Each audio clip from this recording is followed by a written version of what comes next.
Hello friends, পুরীতে বেড়াতে গিয়ে সবাই বলছে সমুদ্রে স্নান করে নাকি কালো হয়ে গেছি। সবাই আমাকেও বলছে, আমার ছেলেকেও বলছে কালো হয়ে গেলি কালো হয়ে গেলি। তো কী করব, কালো হয়ে যাওয়ার ভয় কি আমরা পুরী বেড়াতে যাব না? আমরা যাব না পুরী বেড়াতে? তো কোনো চাপ নেই বন্ধু, কারণ আমার তো হোম রেমেডি আছে এই বাড়িতে, কোনো অসুবিধা নেই। বেসন, টক দই আর টমেটো দিয়ে একদম বাড়িতে তৈরি করে ফেললাম একটা হোম রেমেডি। সারা মুখে ঘষে ঘষে ঘষে ঘষে লাগিয়ে নিলাম। আর সপ্তাহে এটা 2-3 দিন ব্যবহার করলে একদম আগেকার মতো আবার ফর্সা হয়ে যাব।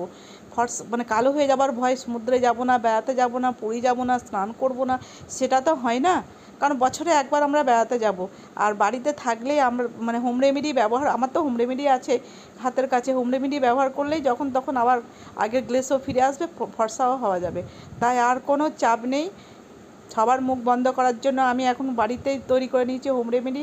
এটা সপ্তাহে 3-4 দিন লাগাবো, তাহলে দেখো কেমন ফর্সা লাগছে। তাহলে ভিডিওটা এই পর্যন্ত।